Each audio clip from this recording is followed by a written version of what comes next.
Assalamu alaikum wa rahmatullahi wa barakatuh.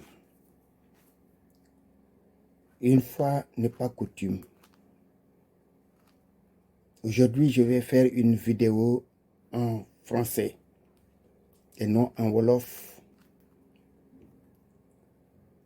Parce que je veux m'adresser à un peuple qui ne connaît pas tellement la langue du Sénégal.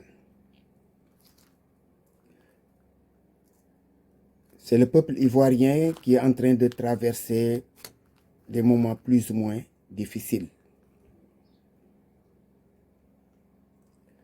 Difficultés dues à ce concept d'ivoirité qui a fait trop de dégâts, qui en a assez fait.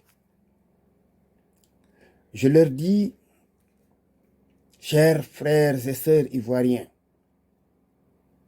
ne suivez pas ce mammouth de Ouattara qui refuse de retourner à la préhistoire. Les Ivoiriens se sont battus farouchement pour défendre son droit face à Bédié, à Gueye, à Gbagbo.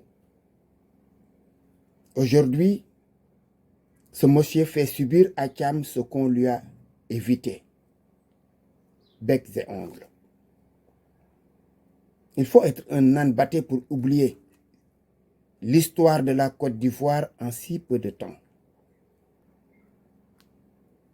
La psychose de la crise 2010-2011 ne doit pas vous empêcher de vous dresser comme un seul homme pour barrer le chemin à ce tyran de Ouattara. Refusez de laisser quelques individus diviser votre pays et le replonger dans le chaos. Ouattara ne cédera pas si vous ne le contraignez pas à vous respecter et respecter la constitution de votre pays. Ce vieux schnock qui se croit encore adolescent méprise la jeunesse ivoirienne, pleine de capacités et de ressources. N'hésitez pas à lui imposer la force s'il veut sacrifier l'avenir de ce beau pays. Ça n'est fini de l'ère des vieux débiles qui s'agrippent au pouvoir au détriment d'un peuple valide et plein de volonté.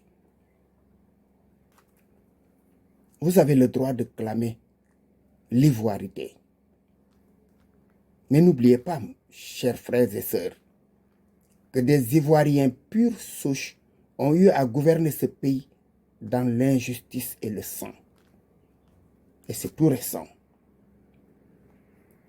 Ce que vous devez désirer pour la Côte d'Ivoire, ce sont des dirigeants qui l'aiment et aiment son peuple. Et ce ne sont pas des calculs et ruses politico-politiciennes qui doivent vous empêcher de concrétiser ce désir. Très fraternellement.